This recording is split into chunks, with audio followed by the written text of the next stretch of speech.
नमस्कार। आज के वीडियो ट्यूटोरियल में आप सभी का स्वागत है। आज का हमारा टॉपिक है डाटा मेन्यू के अंदर व्हाट इफ एनालिसिस में आने वाला गोल सीक। गोल सीक बड़े ही यूजफुल टूल है और इसका हम फाइनल रिजल्ट लेने के लिए बहुत यूज करते हैं। तो इसका स्टेप बाय स्टेप यूज कैसे होता है वो मैं आपको समझाता हूँ। तो चलिए शुरू करते हैं।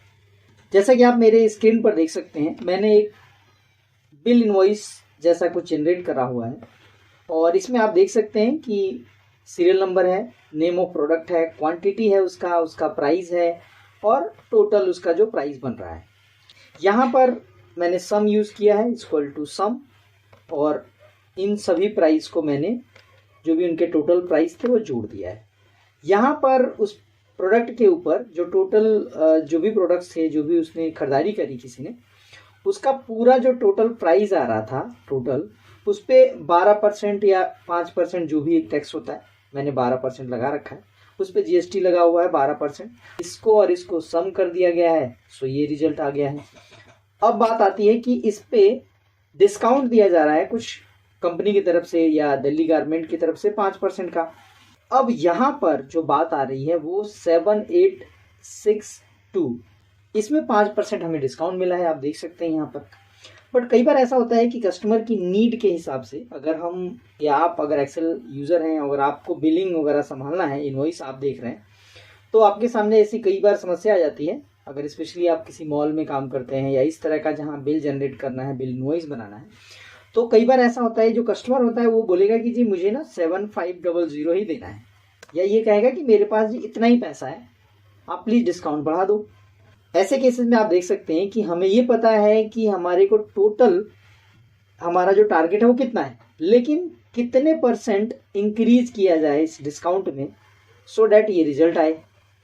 तो ऐसे केसेस में आपको क्या करना होता है, आप जो हमारा एक्सेल के अंदर जो बहुत ही इंपॉर्टेंट है गोल सीक, उसका यूज़ किया जाता है। देखिए कैसे करेंगे। आप इस जगह कर्सर रखिए, डाटा टैब में आइए, उसके बाद आप व्हाट इफ एनालिसिस के अंदर जाने के बाद यहाँ पे देखिए बीच में आता है गोल सीक।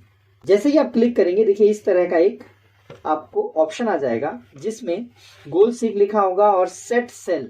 सेट सेल का मतलब है कि जिस सेल पे आपको ये टारगेट चाहिए, सो वो सेल यानी F कॉलम का 30 नंबर रो, यानी कि दोनों का मिड पॉइंट यानी कि F30। तो ये F13 जो हमारा सेल नंबर है वो आ गया। उसके बाद वैल्यू, टू वैल्यू के अंदर आपको वो डालना है जो आपका टारगेट है। लाइक मेरा यहाँ पे टारगेट है 7500 का, तो मैं यहाँ पर 7500 कर दूंगा। और उसके बाद ये जब अचीव करना है तो कहीं किसी एक सेल में, आप देखिए यहाँ लिखा भी है बाई चेंजिंग सेल, याद रखिए सेल्स नहीं लिखा है, सेल लिखा है, यानी कोई एक इंडिविजुअल सेल होगा जहाँ पर आपको चेंज करके ये अचीवमेंट लेनी है। आपको क्या करना है, यहाँ पर जो मेरे इस पूरे डेटा के अंदर अगर आप देखें तो डिस्काउंट एक सेल है जिसका जो परसेंटेज है वो एरिया है जहाँ पर मुझे, यानी कि ये सेल है जहाँ पर मैं चेंजेस कर सकता हूँ। डिस्काउंट बढ़ा कर मैं ये टारगेट, उसको जो फाइनल पेबल अमाउंट होगा वो अचीव कर सकता हूँ।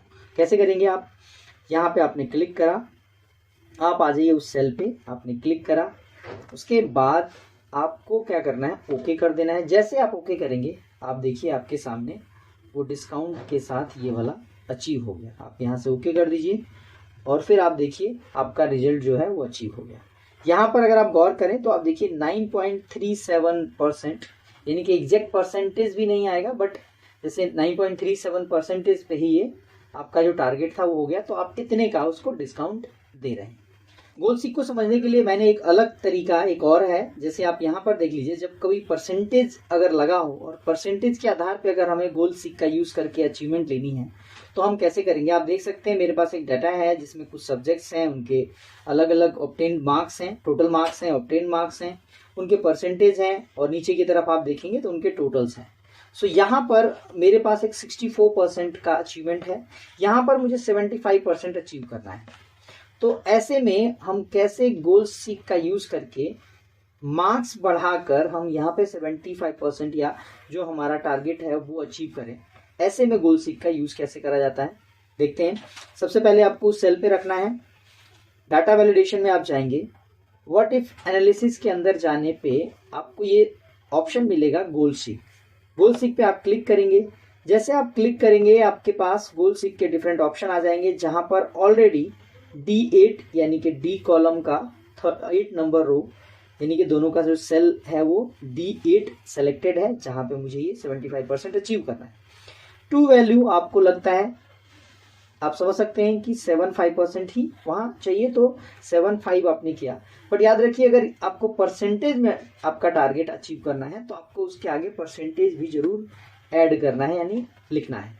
और उसके बाद आपको जैसे पता है कि किसी एक सेल में ये परिवर्तन होना चाहिए, सो आप क्या कर सकते हैं यहाँ पर बाई चेंजिंग सेल। तो देखिए यहाँ पर आपको थोड़ा सा लॉजिकल खेलना होगा कि भाई कहाँ पे गुंजाइश है एक सेल के अंदर कि मैं अगर मार्क्स बढ़ाऊं तो 100 से नीचे ही रहे, 100 से ऊपर ना जाए। तो ऐसे केसेस में आप कैसे कर सकते हैं, तो यहाँ पे थोड़ा सा मुझे लग रहा है, मैंने जानबूझ के हाईलाइट किया है यहाँ पे। तो यहाँ पे देख सकते हैं कि SST में मेरे को 37 नंबर है, तो इस पे कुछ जायज़ है। तो मैं यहाँ पे क्लिक करके यहाँ जाकर और इस एरिया को सेलेक्ट करूँगा। एंटर मारने पे दोबारा ओपन हो गया और फिर मैं ओके कर दूंगा। तो देखिए मुझे यहाँ पर मेरा जो टारगेट था वो अचीव हो गया। मैं अगर ओके कर दूं तो देखिए ये आ गया। सो आप यहाँ पे देख सकते हैं यहाँ पर 92.0002% ऐसे कुछ हुआ है। अगर आप चाहें तो यहाँ पर थोड़ा बढ़ाने के लिए यहाँ पे 92 की जगह 93 भी आप ऐसे एंटर कर सकते हैं। बट आपको एग्जैक्टली जो परसेंटेज आपका जो बढ़ा, अपने मार्क्स बढ़ाए, वो दशमलव में ना बढ़ाकर पूरे मार्क्स बढ़ाए। तो ये एक तरीका है दूसरा जो हम डाटा के अंदर जाकर व्हाट इफ एनालिसिस के गोल सीक का यूज करते हैं। सो आई होप आज के इस वीडियो में जिसमें मैंने कवर किया कि कहीं परसेंटेज अगर के आधार पे अगर आपका वैल्यू अचीव करना है गोल सीक का यूज कैसे करेंगे, और कहीं पे अगर इस तरह का कुछ हो जहां डिस्काउंट बढ़ाना या घटाना और आपको वहां पे अगर गोल अचीव करना है तो गोल सीक का कैसे यूज किया जाएगा। सो आई होप आप आज की हमारी वीडियो से आपको काफ़ी कुछ सीखने को मिलेगा। अगर हमारी वीडियो से आपको सीखने को मिलता है तो प्लीज़ हमारे चैनल को सब्सक्राइब करें, हमारी वीडियोस को लाइक करें, ज़्यादा से ज़्यादा लोगों को शेयर करें ताकि और लोगों को नॉलेज बढ़ाया जा सके। Thanks for your time.